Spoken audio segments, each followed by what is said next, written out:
You're listening to the RTI Press Pass powered by Rocky Top Insider.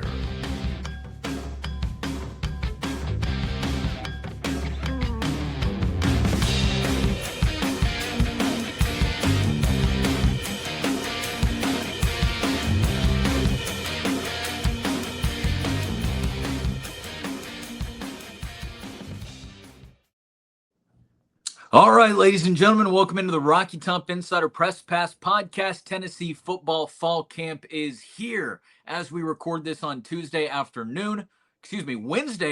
It's already hard to keep track of things along the week. Tennessee has not only had their in-house media day, that was on Tuesday, but they've also hit the ground running for their first practice of the fall camp slate on Wednesday morning, and we are here to break it all down. My name is Rick Butler. Joined with me, as always, that is Ryan Shumper in the top right of your screen. And, of course, that is Ryan Sylvia at the bottom of your screen. Good afternoon, gentlemen. Football season is upon us. It's time to break it all down. Yeah, but the pads weren't quite popping. There was a little bit of contact out there. You know, guys were running. The grass looked unbelievable. Grass looked phenomenal. I mean, shout out to, what would that be called? The grounds crew. Shout out to the grounds crew. So, it's exciting to be back out there. We got our, they threw us the bone today with, we got to watch about 45 minutes. That'll dwindle over the course of camp, but, decided to get back out there and get a look at Josh Heupel's sixth team.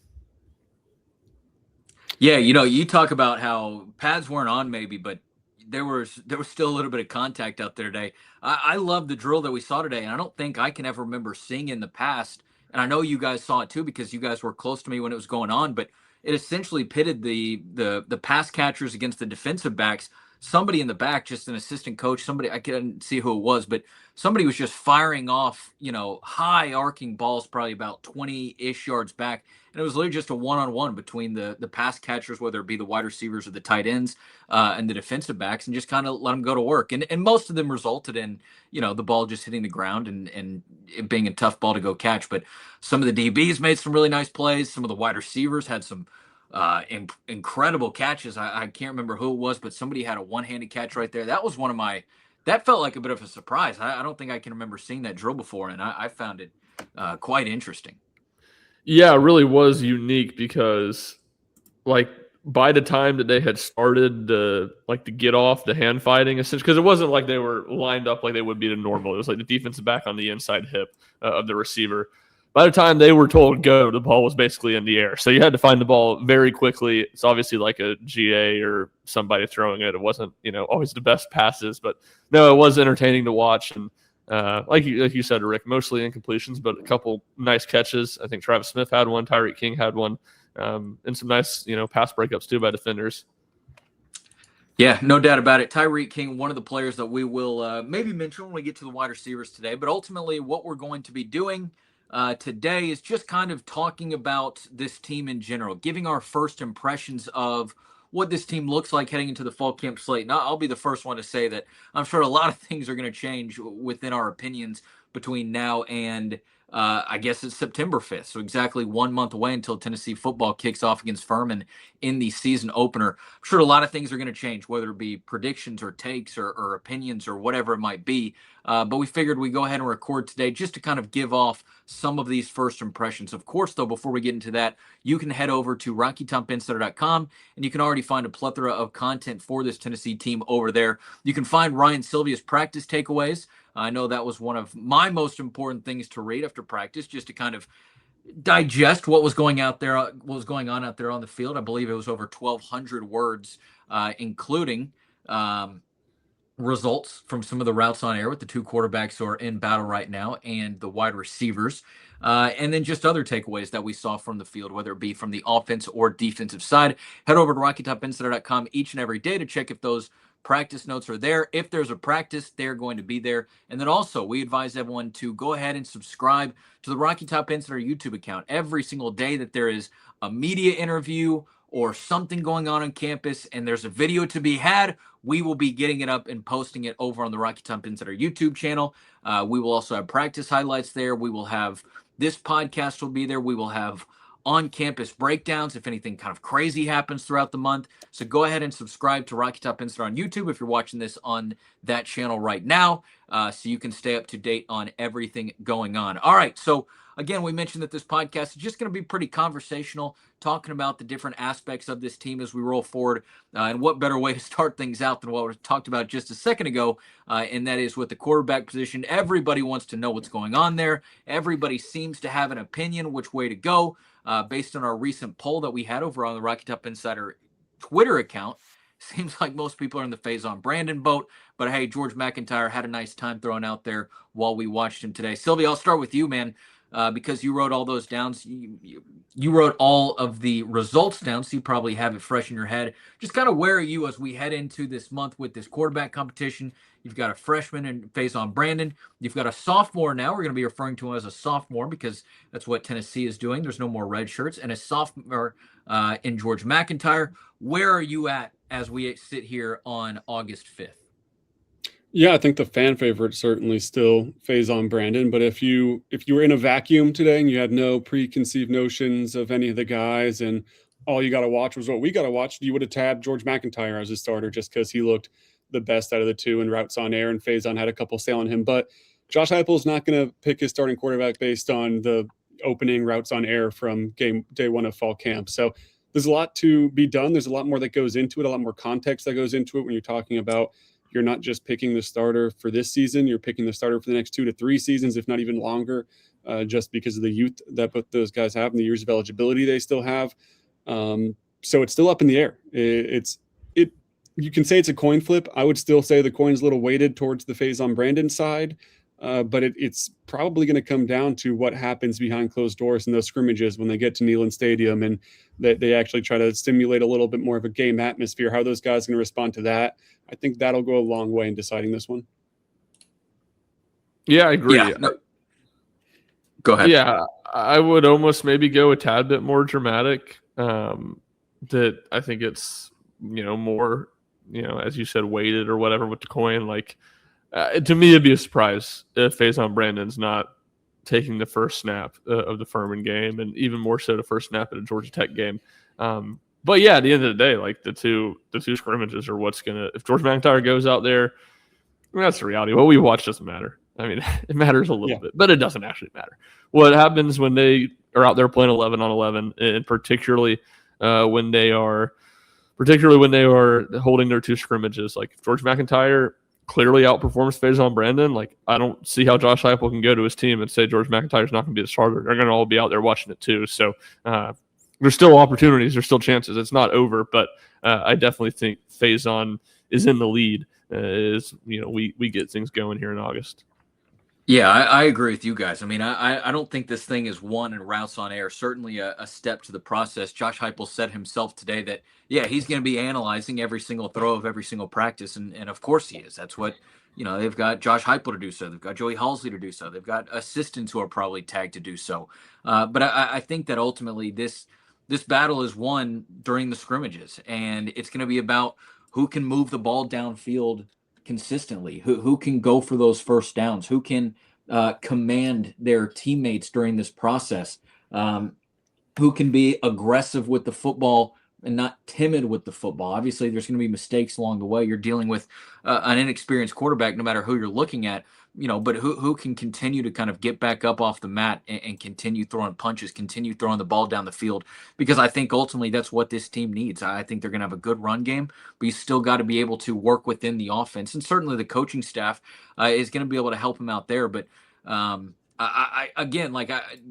Heupel and his coaching staff, I think, have seen these routes on air for obviously the entirety of the spring. They've seen it throughout the summer, and just these guys working with themselves. I think what matters the most is when the proverbial lights, turn on, who can go out there and be a gamer. It's one thing to be good in practice, and some guys are naturally good at practicing, but I think it's another thing to be good when, the new Adidas jerseys are on. It's an orange and white game type of scenario. You're out there playing 11 on 11 football, and you need to move the ball in a 3rd and 7. Who does Josh Heupel and his staff trust the most to go out there and prove that? Yeah, I mean, I think too. It's a lot gets made of, hey, well, that was, I think, why he was the favorite going in, at least the fan favorite going into spring camp, was, hey, George McIntyre, he's been here for a year. He's learned the offense. That always felt a little overblown. Like, sure, does he have an advantage from that standpoint? Yeah, but Faison's been committed for so long. He's had the tools to learn things and to get ahead of it. And it doesn't seem like that's been much of an issue. So I don't think either of them are going into fall camp with a big leg up with the playbook side of it or the connection with the receiver side of it. Faison's been consistently working with them. So is George to build those connections with the projected, kind of core 4 or 5 receivers that they have. So it's, like we said, it's going to come down to, maybe you could say it's Faison's job to lose in the scrimmages, but it's going to come down to those scrimmages and who performs better. And then again, you have to look too, because to me right now, it feels like Faison probably has a little bit lower of a floor than George McIntyre, just because he is a year younger, and that does play into it. I don't think it's the craziest disadvantage for him, but I think it helps point to a little bit lower floor. But I think he's got a higher ceiling as well. And you can read into recruiting rankings, and Faison was the 5-star and the number 1 player in the class for a good portion of it, and finished at number 3 on 247. And George McIntyre was highly recruited as well. But the projection for Faison Brandon is a guy who could be one of the best quarterbacks in the country. And so if you're looking at that, that's also what I think gets you a little excited about Faison Brandon, is not just necessarily what he can do this year. I think you have to be confident in your pick and what they can do this year, but what Faison Brandon could do in 2027 or in 2028 when he'd be a junior by that point and really working with guys for multiple years. That's what I think also has to be running through your head if you're on that coaching staff, is, again, you're picking this job for the next handful of years, not just for this season.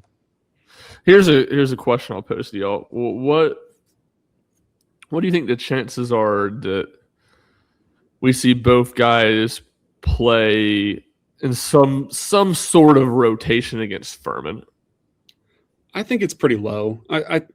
One, you look at the past battles, and now those are different to a certain degree, especially last year was really different, where it felt like, all right, you just need to make sure Joey was who you thought he could be, and he proved it. So you pinned him pretty early as the starter.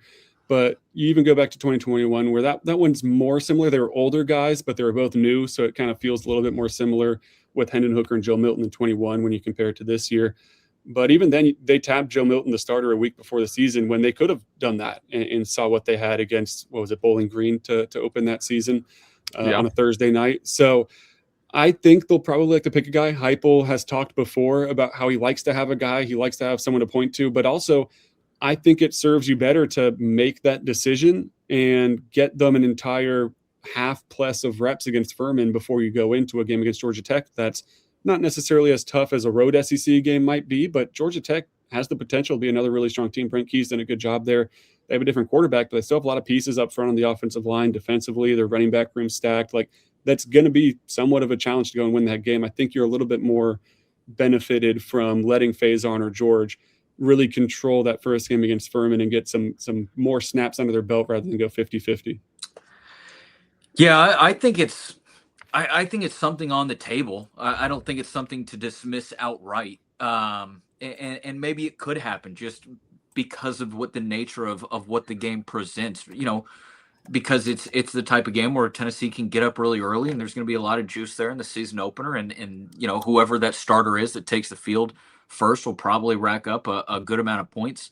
So I think it's on the table. But to Sylvia's point a second ago, like Josh Heupel, not only would it be bucking a trend, even though, like you said, it's completely different than it was last year. Not only would it be kind of bucking a trend, but I think that, again, like Josh Heupel is a quarterback. I think that he knows what it means, to have somebody in that position for the team to rally around.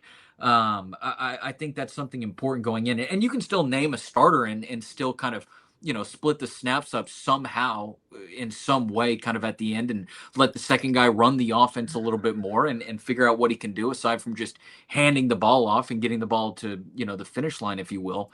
But I do think that there is, when there's such a big mystery around this position, but the rest of the offense seems primed and ready to go to make that jump forward. You've got a ton of experience on it, whether it's your top 2 starting receivers, whether it's your running back, whether it's the entirety of your offensive line. I think this team would fare better to have somebody that they know is going to head into the season as the guy. And lay it all out on the line. So I don't think it's anything you can dismiss off the table, because this is college football and kind of crazy things happen. And I could see, I could see benefits to rolling out both guys against the Paladins. But if it were me, I think I'd rather see Josh Heupel name that starter after the second scrimmage. Let the team know who it's going to be. That team can soak that in for the final week or two heading into the season, and then be ready to roll when September 5th comes around. I think the scenario that you could see it in is, well, let's go back to Sylvia's last point before I ask this question about, this is a multi-year decision.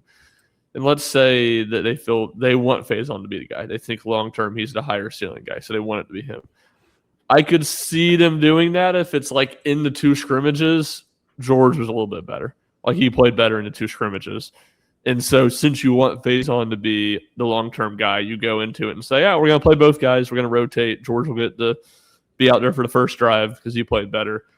I could see it in that scenario. But if it's, if they feel confident about who they want it to be, and that's been backed up by what they've seen in the scrimmages, I don't think there's any point in prolonging it into the Furman game, where really at that point only a wrench could be thrown in your plans if the other quarterback really outperforms the guy that you want it to be or feel like it's going to be.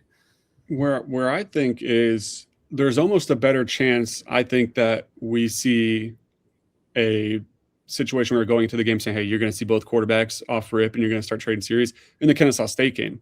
Assuming I think they're going to name a guy, no matter who it is, going into the first game. But I think there's a situation or a reality where Faison Brandon or George McIntyre wins the job. They look all right against Furman, because you're not going to look bad against Furman, but you look all right against Furman. And then you go and play Georgia Tech and you look bad and you turn the ball over and you can't control things. And then you kind of have to take a step back and say, okay, let's open this thing. Maybe we picked wrong. Let's open this thing back up. I think that's more of a likely situation, to me at least, is that they have to take a step back after a game two where maybe you lose on the road at Georgia Tech and the quarterback plays really sloppy, and reassess against Kennesaw State, then going into the year and keeping it open. That just, to me, feels more likely. But if I had to bet, I mean, obviously, I think they're going to pick a guy and he's going to have a long enough leash that what he does at Georgia Tech, unless it's pretty disastrous, he'd probably still be the guy against Kennesaw State and go a little bit deeper into the season before you really start having those conversations. Yeah. I mean, I think that makes sense. I agree. I just think that at the end of the day, like, somebody's got to go out there and prove it. In hindsight, we can look back at last year and say that, all right, Joey Aguilar, was probably the guy, and people probably knew that. And it was Joey's job, once things got rolling, not to lose it, because he was the most experienced. He did probably have the most live arm out of everybody. But with this one, I think they want somebody to step up and say, this job is mine. And you look at maybe what Faison Brandon did, and he talked about it after the Joey Aguilar news came out. In the early months of 2026, he knew that he had a potential to kind of step into that role. And I think spring camp probably gave him a little confidence. He's probably walking into fall camp with a little bit of swagger and saying, hey, I got nothing to lose here, right? I'm just going to go out there and play my game to the best of my ability. If I don't start as a true freshman, if I move to the sophomore, maybe I will have a chance to prove it down the road, or maybe I'll get my chance next year, whenever it is, whatever. If you're George McIntyre, probably like, man, Faison Brandon, he's getting a lot of hype here. Again, I just need to go out there and play my game now. So I think that ultimately somebody has to go out there and prove it, and whoever goes out there and proves it and takes the job, I think you got to go grab the brass ring. I think that's who you see as a starter in game one, and maybe it'd be surprising if Tennessee switched it after a game or two into the season, but we'll see. Yeah, absolutely. I'll tell you what, though. No matter who the quarterback is, I really like the group of wide receivers that they have to throw to. This might be the highest stock I have. I know the linebackers are really good, so maybe I have to rethink that statement a little bit. Maybe I just said it without thinking about it too much. But I love this wide receiver group. I really think that there's something special coming out of it, which is funny because it's not what we were saying, a year ago today when we were making this same video at the beginning of fall camp, and certainly as the weeks went on. But we know the top two guys. We know their bread and butter. We know how good they can be and how well they work, and how the coaching staff knows how to use them. I think a big year's coming up for Mike Matthews. But as we start out here with fall camp and just kind of talking about the broad scope, you're looking at that third wide receiver position. Is it going to be Travis Smith Jr.? Is it going to be TK Keys, the 5-star freshman who's on campus? Is it going to be Redarius Jackson, who got the most work within that starting trio last season during his freshman year?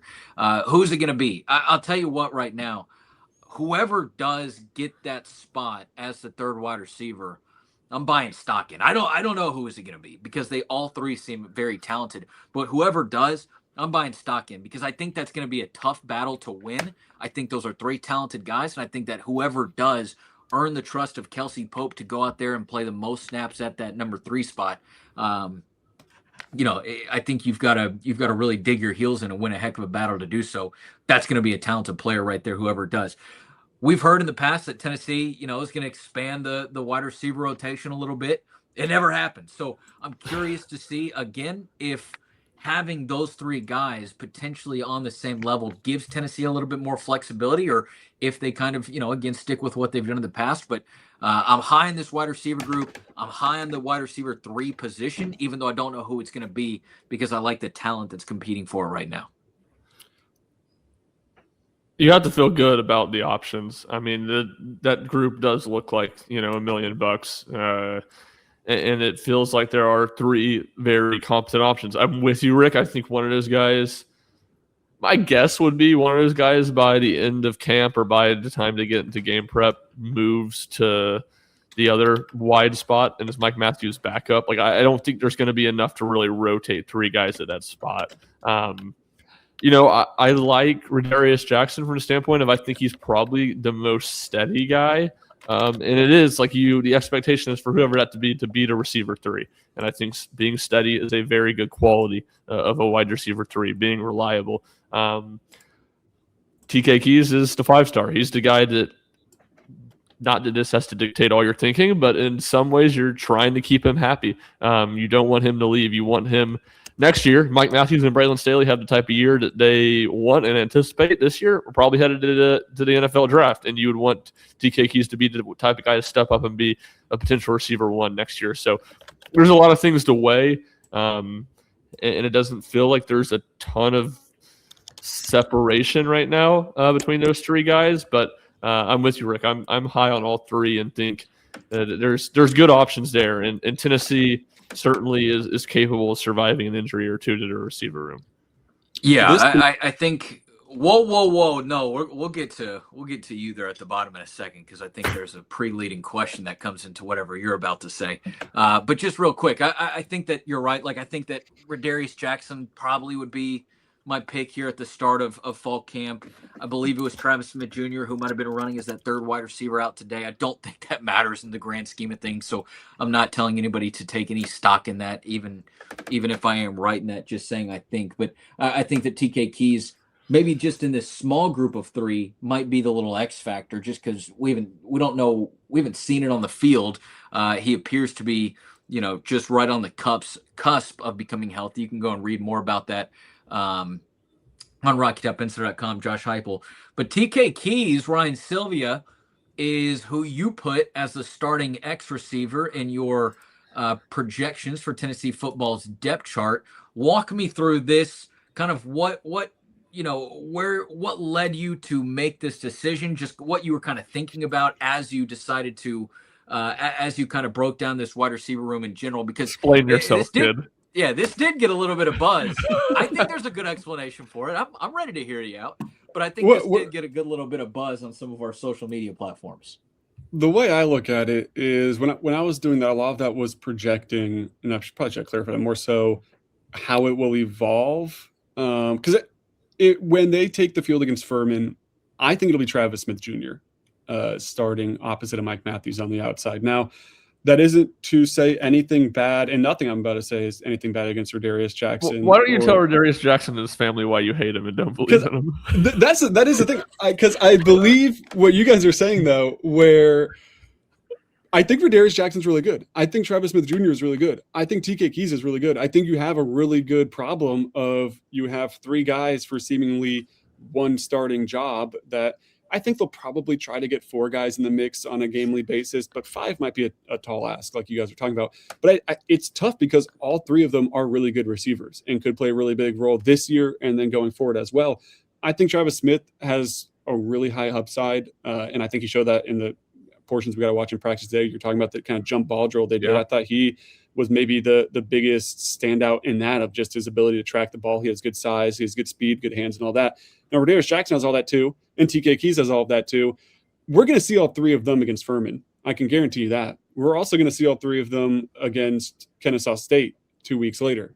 We might see all 3 of them against Georgia Tech even, and that might be a little bit scaled down as far as whoever the guy at the bottom of the pack there they feel like might not get as many touches, but I wouldn't be surprised at all if we saw all 3 of them get a couple targets in that game too. So they're going to get chances early in the season.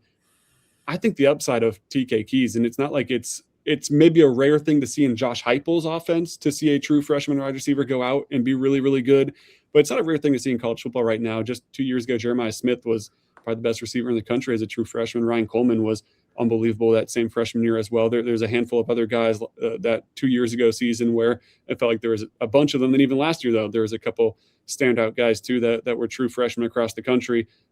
I don't see why TK Keys couldn't be that guy. Maybe you point to the injuries he's dealt with during spring camp and now lingering into fall camp, but they seem pretty confident, both Heupel and TK himself, that's not a big deal. And he, pretty much after tomorrow, he's going to be good to go and ready to roll going to this weekend. So I just think the upside there, I wouldn't be surprised at all if by the end of the season, you've seen enough from TK where you're kind of like, all right, well, he's one of your top 3 guys. He's got to enter the mix to some degree. Maybe you try to shake things up, because this is kind of a separate point as well. Last year, they went to more 12 personnel than they ever had. They don't necessarily have the groupings to do that this year, it feels like. So I think you're going to see more the traditional 11 personnel, 3 wide receiver looks this year, which means you get more snaps that you can get to Mike Matthews, you get to Braylon Staley, you get to that trio. Maybe you experiment a little bit with, hey, let's get Mike Matthews a break, let's get Braylon Staley a break, let's slide one of those guys in the slot, or let's put Travis Smith or Rodarius on one side, TK. I just think you have a few different combinations you can go with. By the end of the year, though, I would not be surprised if TK Keys kind of lived up to the 5-star potential and took a starting job.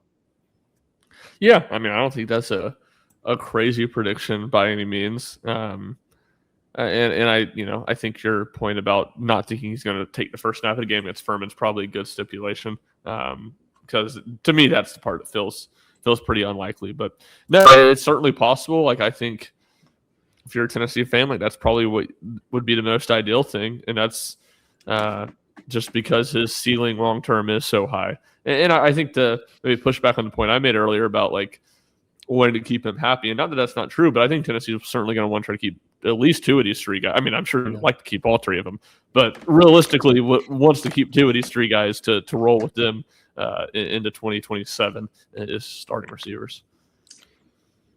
Look, I'm telling you right now, the freshman from Knoxville, Tyreek King, is going to be a name that garners some buzz here during fall camp. I don't think it's going to be a situation where, hey, here's Tennessee's next breakout player for a month from now, 2 months from now, 3 months from now.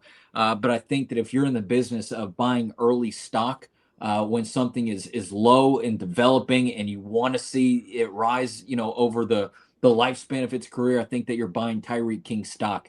A guy who was not an early arrival to Tennessee, but because of his proximity being in Knoxville, he talked about today, was able to come in during some of those spring meetings, even though he wasn't necessarily on the field or anything. So, a little bit of a delayed starting point, but not as much as maybe a traditional summer enrollee.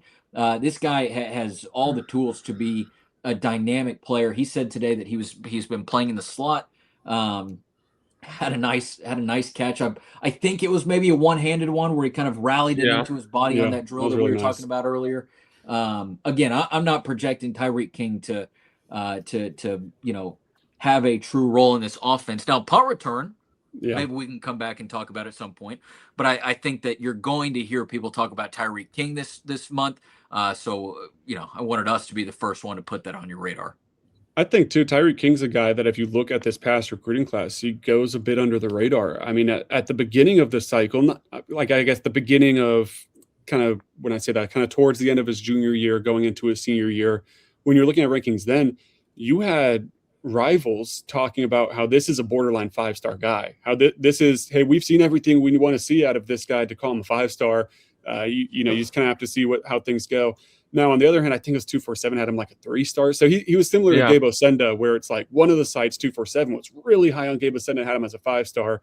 And then I think rivals by the end pushed Osenda up to a 4-star. He might have been a 3-star there for a little bit. Those polarizing prospects where it does tell you something about the upside of them, of the guys that go out and scout them. They clearly see something to have them ranked as a 5-star or close to 5-star status. And he was certainly maybe the winner of day one of fall camp, as far as he stood out to, it seems like, multiple people, as far as someone that just looked comfortable out there. I agree with you, Rick. He's probably not going to play on offense this year. That's Braylon Staley's job in the slot. He's going to play pretty much every snap there, if not every snap there. And when he's not on the field, that's probably when you go to a 12 personnel look and put an extra tight end on there anyway. And he's also capable of going to the outside if you want to go 12 personnel and sign him out. So Braylon Staley's going to be all over the field. It's going to be really tough for anyone to play above him, barring injury. But what you're saying, I completely agree with. Going forward, as early as next year, the year after that, that's a guy that could not just play a role on the offense, but actually be like a really nice piece to Tennessee's offense in the slot. All right, so moving on along with the offense, you talk about the running back position. It's Deshaun Bishop, and then who? I think that's the big question for that position group. And not that there is, a barren wasteland of who is going to be able to rise to this occasion, but we know who's going to be in that battle. It's going to be Javon Gordon from Tulane. It's going to be Dwan Morris, who's entering his sophomore year with the program after being a freshman last year. Two guys with exciting skill sets. Dwan Morris really has kind of some unique traits to his game. May be ready to kind of step up into a little bit more of a prominent role, or at least a little bit bigger of a role than what he had last year. But Gordon was the guy at Tulane last year. And if you remember right, Tulane was in the college football playoff. That's a guy who's got experience, who knows how to lead, who knows how to win.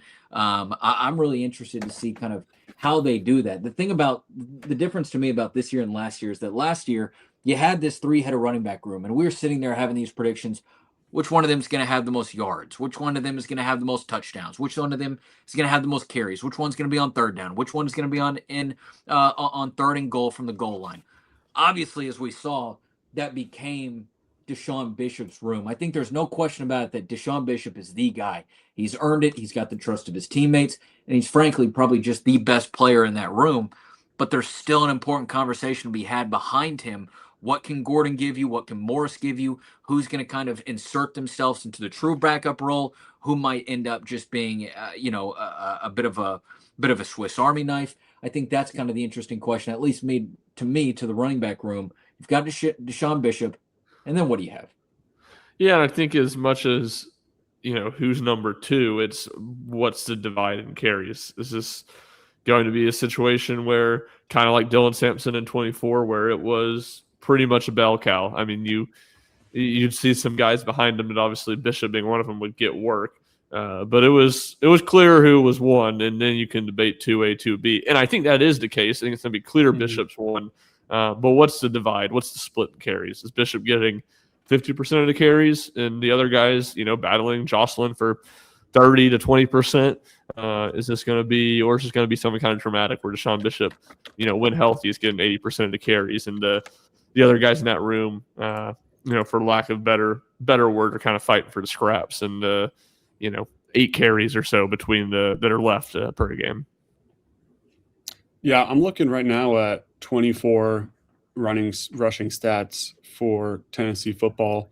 Dylan Sampson, 258. The next was Nico. We'll take Nico out of the equation. We're just looking at running backs. Deshaun Bishop was next with 74, then Peyton Lewis with 64, Cam Seldon 23, and so on. I think that's probably going to be about maybe a little more of a rotation than that, but I think Deshaun Bishop's your guy, and I think they're going to run him as much as possible. If he gets banged up a little bit and they feel like they need to lessen the load, they'll do that, and I think they're confident in Javon Gordon and Dwan Morris to do that and give him a little bit of a break. But I think Deshaun Bishop's going to have over half the carries, probably by a good amount, and they're just going to try to run with him as much as possible. He's probably going to put up another 1,000+ yard season. He'll probably eclipse it by a good amount. He seems up for the task too. He's put on a bunch. Deshaun Bishop is a bodybuilder at this point, essentially, and He still looks like a gladiator. but still, like you look at a body, like a genuine bodybuilder, and you're like, well, that guy doesn't look very athletic. He's just massive. Deshaun Bishop still looks like he's going to run you over and juke you out. Like it's pretty, as Joey Halsley said yesterday, just a cool guy to look at. Just a cool guy to look at. And that's how I feel about Deshaun Bishop at practice, because it is pretty actually remarkable. I think he's going to be the bell cow guy. I think you're going to go into most games essentially planning on going 50-50 Dewan and Javen, and whoever has the hot hand you roll with. That seems like Darrell's philosophy. And hey, I think that's his philosophy as far as too, if Deshaun's having a bad game for whatever reason and they can't stop Javen Gordon, then I don't think you're going to hand the keys over to Javen full time, but yeah, you're going to try to ride that hot hand to a certain extent. So that's kind of my thoughts on it. Is Deshaun number one, and the other two guys, they'll get their touches, and the kind of the better one will rise to the top on a gamely basis. Yeah. I think that Gordon is good enough to have a bit more of a workload than maybe Bishop did as the number two back during that Dylan Sampson year. But we'll see how it shakes out. I think regardless, though, it's pretty undeniable that is Deshaun Bishop's room, and I don't think anybody would disagree. There's a lot of excitement about what Deshaun Bishop is going to do after going for 1,000 yards last year. Let's round out the offense by talking about the offensive line.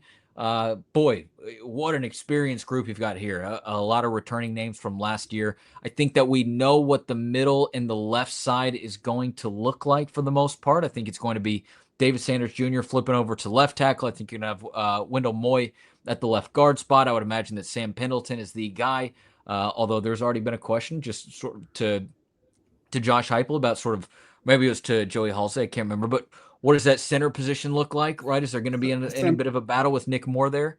Sam Pendleton's the starter. Let's just get that one's not changing. Yes, but I think it's interesting to talk about Nick Moore too. It's really just that right, the right side of the line. What's going to happen with right guard? What's going to happen with right tackle? Jesse Perry is going to be a starter. Is it going to be on the inside or the outside? How does Tennessee fill things in with these two transfers they've got with Ori Williams and Donovan Haslam? You've obviously got Sham Umarov coming in for, I would believe that what's maybe his fourth year in the program. I think we're getting into. So interesting questions on the offensive line, but regardless, an experienced group to work with. No doubt. Yeah. We're gonna get into some hot takes or some takes earlier. You want me to just go in? One of my takes is here. Let's hear it. Yeah, bring it. And it's not even really that good of a take, and it is me being a hater. I think the offensive line's overrated. Like really? It's been a lot of love. Like, this is the top X unit in the SEC. And I'm looking at it, and I'm like, Sam Pendleton's mediocre at center. Not to be mean. Ori Williams has played meaningful snaps of football.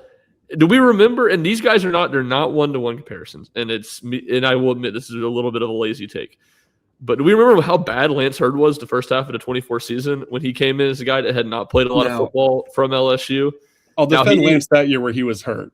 Yeah, and he was that season hurt coming into the season in terms of like his conditioning, I think was the big thing. Yes. So I'm not saying it's going to be a repeat, but I am saying there's Ori Williams is a massive question mark at right tackle of what level he can play at. I thought Jesse Perry was better when he played tackle last year than he played guard. Now, I will say I thought he looked bigger today, and hopefully should make him, he'll be able to be more physical in the run game. And look, I'm really high on David Sanders. Wendell Moy is, really good player. But I just have more questions. To me, it doesn't feel as sure as a thing that this is going to be some great unit as maybe the expectation is going in. I disagree mostly, but agree with somewhat of what you're saying. As far as Ori Williams, I agree. Is getting talked about like a sure thing more than maybe it is. And I'm not saying he won't be really good. But as you're saying, like, he just hasn't proven it. It's a question mark because he hasn't done it. And that means he could be phenomenal. Like, Colton Hood was a big question mark going into last year, and he was the best player on the team, debatably. So there's question marks that end up being real positive. There's also question marks that end up being real negatives. And to me, though, why I do really like this offensive line is the depth piece. And now, obviously, you're not going to rotate on the offensive line if things go according to plan. But let's say you're just all of a sudden kind of like, man, whether it's in fall camp or whether it's into the season, Ori Williams, maybe he's a guy for the future. So he is still kind of on the younger side. but I don't see it right now. Okay, well, it's real easy, I think, to slide Jesse Perry out to right tackle, where he was an effective SEC right tackle last year as a then redshirt freshman. I guess you'd consider him a sophomore that season now, going into his junior year this year. But like he was genuinely effective as a right tackle. Then Wendell Moy is good enough that he plays both spots. Slide him on over to right guard if you want to, and Sham Umarov can play left guard, or Donovan Haslam, the West Virginia transfer, who's a massive guy, a guy Joey Halsley likes to look at, that he can play either guard spot or go out to tackle if he really needs to. I don't think that's what they're going to do, but he has that in his resume. You have these options to mix and match a little bit. So I like it. I agree. I think David Sanders is one of the better tackles in the SEC. I think Wendell Moy might be the best guard in the SEC, and then the pieces around them are really strong as well. I think the run game is going to really roll with it, and I think they're going to have plenty of protection for whichever quarterback wins the job. So I'm pretty high on them. I get where you're coming from, but I'm pretty high on them. I think what you say that is really accurate is the depth aspect. So I think they have a very high floor. I don't see a world where they're like bad and they're, at the very worst, like honestly, probably pretty good. I just don't see the ceiling as much. As a unit is talked about as being, one of the 2 or 3 best in the SEC. I have question marks about them reaching that ceiling, I guess.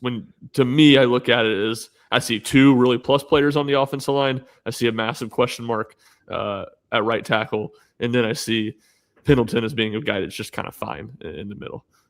I think it's a group that I would be surprised if, and it's so tough. It's not like you can point at any actual statistic besides like a PFF grade for an offensive line. But I think if you're just looking at kind of consensus, like, hey, let's rank all 16 offensive lines, would be surprised if it wasn't top 5 in the SEC, in my opinion. I think there's a chance it probably, if I had to guess, would finish around like 3rd in the SEC. Like, I think it's going to be a pretty good offensive line. 2 last closing thoughts on the offensive line. Number 1, I didn't get to see it in person today, so maybe one of you can confirm this. Sam Pendleton, in your words, Ryan, might be fine, but his face mask is great. I hope he brings back the old school one. That instantly, if you're looking at like a college football 27 rating, I think it instantly gives you a couple of points. Maybe not too many, but I think it gives you a few. And then just number 2, this offensive line needs to be good. I do think that they will be. I see Ryan's concerns for some of the positions. I guess really looking there on the right side of the line and in the middle of it. But it needs to be good. You're talking about a freshman or a sophomore quarterback. Either way, it's inexperienced. But I think that it needs to be good. I think you've got a good bell cow running back in Sean Bishop who can make things happen regardless. But it needs to be good to give their quarterback a bit of a clean pocket and work from there. Last thing we'll say just quickly on the offense before we wrap this thing up. It seems like after all this conversation, we'll probably we'll keep this thing stuck with just an offensive side of the ball. We'll give some takes here on what we've seen in just a couple minutes. We'll talk about the defense here soon, maybe later in the week or early next week. But just real quick with the tight ends. Ethan Davis, welcome to the spotlight. It is all yours. I think you've been waiting for this moment. Last year, people asked Ethan Davis about why he didn't leave. Well, he said, hey, this is Tennessee. Why would I want to leave? I'm never going to the transfer portal. He's waited for this moment. It's his time. He's got to be able to stay healthy. But I think that, you're in good hands with Ethan Davis there as a starting guy.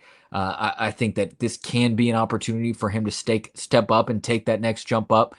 You're going to need to be somewhat of a safety blanket for these quarterbacks, no matter who it's going to be. And then we can talk about it, talk about what's behind him. Sylvia and I were kind of running through the group during practice earlier today. But, the moral of the story is that Ethan Davis, welcome to the spotlight. It's time to step up, and it's go time here. Yeah, 100%. I think their trouble would be dramatic, but he's a guy that when you look at the offense, he's at least higher up on the you can't afford an injury list than you would typically think of for a tight end. He was 10 out of 10, essentially, especially in the Florida game, but in the Vandy game too, when they had no Miles Kitselman last year, and he was put in that tight end 1 role. He was phenomenal as both the pass catcher and in the run game. And the transformation for him from when he got to Tennessee, kind of being more that Desan Bray mold of like, hey, you're a pass catching guy that's essentially a wide receiver, into a complete tight end now, it's been pretty remarkable. I'll give you a tight end take here. I think Cole Harrison has a genuine chance to be tight end 2. Desan Bray he's still a small guy as far as tight ends go. And now he's really talented. But again, you think back to like the Ethan Davis career arc. When Ethan Davis was in his second year, he didn't play much. And even when he was in his third year, you think back to what that room had Jacob Warren and Miles Kitselman in his first year. And it was supposed to be, okay, you have the three-headed monster. Castles? Wasn't it McCollum Castles? Yeah, sorry, you're right. It was Castles. But you were talking, well, no, Castles was 23. What was the 24 tight end room? 24 was Kitselman and Holden Stays. It was Holden Stays. Okay, you're right. It was Kitselman, Stays, Davis, and we were talking a little bit about how you were going to see all three guys, and it really did not end up being a lot of Ethan Davis. It was a lot of Miles Kitselman playing a bunch, and then Holden Stays coming in as kind of a 12 personnel guy to be that extra blocker. I could see that kind of being the arc with Desan Brame. He could get into some packages when you really want to use him as that big receiving threat, be that comfort blanket for a young quarterback as a tight end. I think Cole Harrison is someone that is really developing into that tight end that Tennessee really likes to use, where they can catch the ball, they can run routes, but they can also get stuck in as a blocker. And I don't think that's necessarily something Trent Thomas brings, the South Alabama transfer. He does not have a lot of experience as a pass catcher. He just kind of seems like that sixth offensive lineman. So there's a role for that. But if you're talking about, hey, Ethan Davis needs a break, I would not be surprised if how things develop this season, Cole Harrison steps up and kind of becomes that guy. Yeah, I think it's fair. Like, I think there's a big vacuum there for the tight end 2 spot. And that was kind of one of my takeaways today, is that, just the eye testing, Desan Brame still looks very thin. I'm sure he'll have a role because I think he's even more talented as a pass catcher than Ethan Davis was, when he was his age. But Tennessee's trotting out their 12 personnel. I'm not necessarily sure it's going to be Ethan Davis, Desan Brame. If it is, you're just using Desan again as like a slot receiver in that situation. Yeah, I see where you're coming from. I disagree right now, because for kind of some of the reasons of the explanation that you just gave. Like, I think if you're looking for a guy to go in, supplement Ethan Davis in a passing role, I think that's probably Desan Brame. I think if you're looking to supplement him in some way of a running role, that's probably Trent Thomas. To me, the X factor in that tight end room might be Luka Wolf, the guy who's coming over from the NFL Academy in London. I'm just curious about it. I'm just simply curious about it. I'm not, putting all my eggs into the Luka Wolf basket. I'm just curious about it. I'm just mentioning his name so I can take an I told you so if I need to down the road. If I don't need to take an I told you so, then nobody will remember I even talked about this in the first place. But I'm just going to be one of the first guys to mention, Luka Wolf off the tip of the tongue. Well, it's funny. You go ahead, Sylvia. I wasn't laughing at you mentioning Luka Wolf. I was laughing at Shumpert howling, and then the thought of 100,000. Oh, that was a howl. Stadium howling every time Luka Wolf catches a first down, and you get 100,000 howls from Neyland Stadium. And I can't decide if it would be electric or if it would be just the worst thing you've ever seen. Well, Tennessee's had Wolves as tight ends before. Ethan Wolf, right. Eli Wolf. No relation. No. To this new Wolf. So you were howling. Not the same pack. I thought you were giving like a ooh. No, I was howling. So I felt like I needed to go into defense mode a little bit.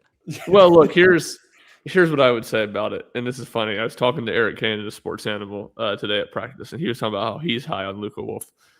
And he was talking about and he kind of brought it up more than me bringing it. It just feels with these international guys, when does it ever pan out? We had that conversation somewhat recently too. It is Arrested Development. It's going to work out here. Does it ever work out for those people? No. They somehow delude themselves into thinking it might, but it might work out for us. Was Luka? Was he a NFL Academy guy? He was NFL Academy in London. He was a multi-sport athlete.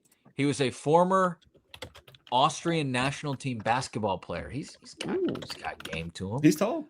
But I will say to my, pessimism there. I mean, he does look the part. I don't know if that means you're going to see anything of this year. That seems like too soon for a true freshman. But maybe not buying stock, but I'm not selling it either. Would you guys like to? I found a typo on UT Sports. Would you guys like to know what it is? Uh-oh. Sure. Luka Wolf's profile says his hometown, Vienna, Austria, In the high school and personal tab, though, it says originally from Vienna, Australia. Wow. We gotta Figure let it out, somebody know. UT. It's Get our it job to let together. somebody know about this, that we found the typo. We've never had On the typos logo. on our site. No, there's never. Nobody's It's even ever unprofessional. accused us. No. Not only have we not had one, we've never even been thought to have one on I'm our sick. website. We gotta let somebody know about that. Shump, get on that, please. All right. Well, that is again, that's kind of the offensive side of things. I think some of that conversation bled a little bit longer than we thought it would. So we'll come back and do defense at some point. But let's just kind of, I'll give you guys the chance to, in the final closing minutes of this, is there anything that we might have missed along that side of the ball that we might have missed? A take, a thought, a correction, a clarification, anything that we might have missed from the offensive side conversation? One thing I'll just say that I think is probably being overlooked some, and it, look, I'm really high on receiver, so it's easy to overlook. I do think Chris Brazzell, the gravity that he held from opposing defenses is going to be an adjustment. I think Mike Matthews and I think Braylon Staley's lives were made a whole lot easier last year because Chris Brazzell drew so much attention, and you just had to have a safety playing over top of him basically at all times. Once I feel like Mississippi State didn't really do that, but starting Arkansas game on, it felt like that was the case every week. So Tennessee needs those guys to get better, needs those guys to take a step up and shoulder more weight on the, at receiver essentially. So, I don't have pessimism that they can't do it or anything. I have optimism that they will do it, but it is going to be, they're going to be asked to do more. And Brazzell, I think, past just the stats, had a really big impact on what he did, creating space for other Tennessee receivers. I think that's fair. I think what you look at though is a lot of the really successful Tennessee receivers under Josh Heupel have been kind of second year guys like Chris Brazzell or Dante Thornton going to his second year. It clicked a little bit more for Hill. A lot of those guys that took steps were in their second year. So then you start to get a little excited. Okay, well, these are guys going into their third year and their second year of playing. So maybe they can take that step. And I'm not saying they'll have Chris Brazzell level gravity, but okay, maybe Mike Matthews can take a step and be a wide receiver one and get his name heard in the draft next year. Maybe Brandon Staley could do it as well.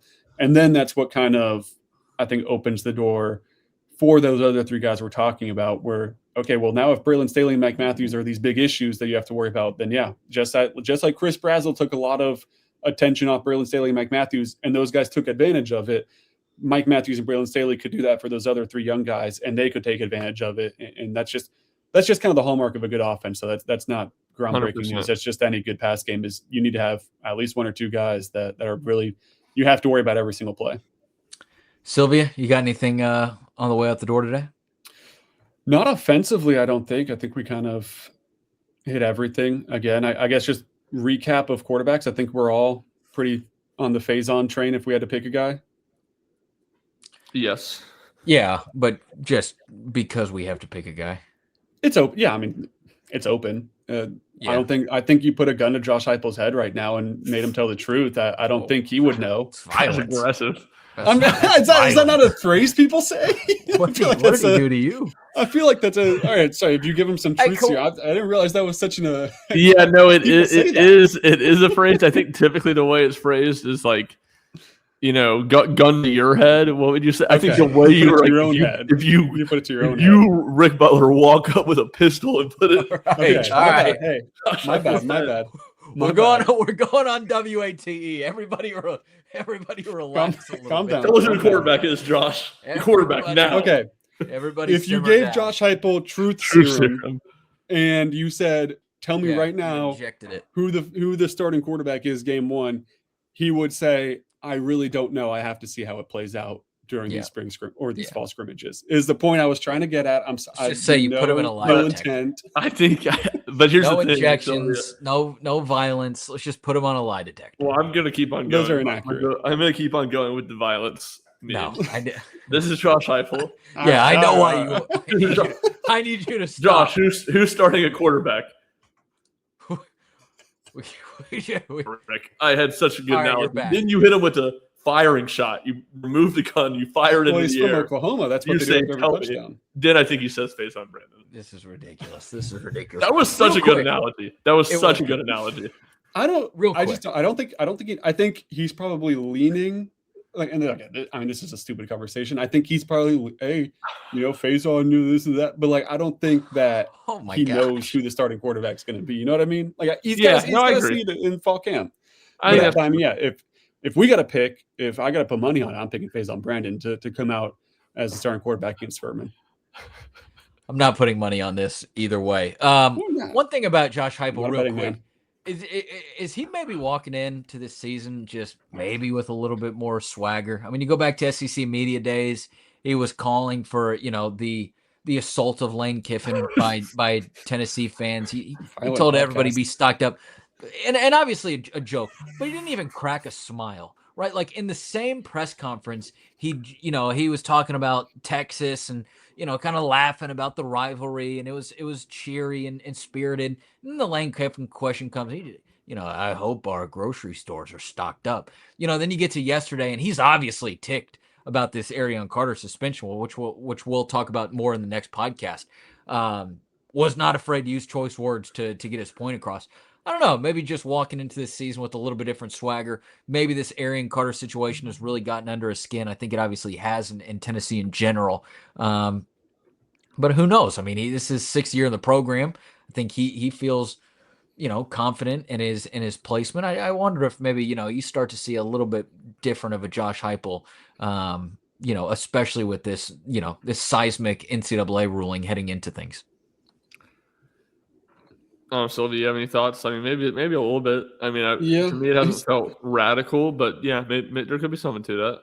I guess the perspective I give to it is if there was a season for him to be kind of nervous, it would be this one, but he doesn't seem kind of nervous, which I guess gives you some confidence that he seems, at least he's coming across pretty confident. I think there's a reason for it. Like, we'll get into full season predictions and stuff at a later time, but like, I don't think this team has to be bad.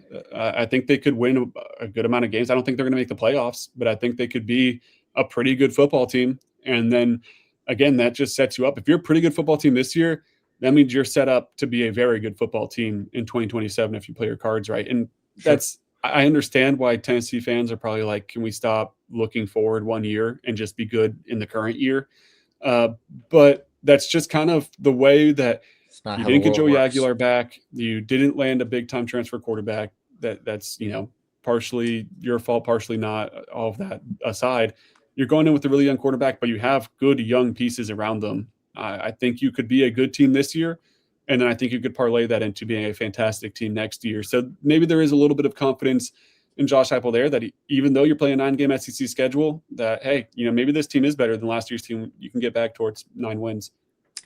All right, well, that's going to wrap it up for us. Thank you so much for listening today to our offensive preview, at least what it sort of developed into. At some point soon, we'll come back and we'll talk about the defensive side of the ball after we've seen a little bit more practice, after we've heard a little bit more from these coaches and players. And we'll be ready to roll on the defensive side of the ball. That is Ryan Shumpert. You can follow him at Ryan Shumpert00. That is Ryan Sylvia. You can follow him at Ryan T. Sylvia.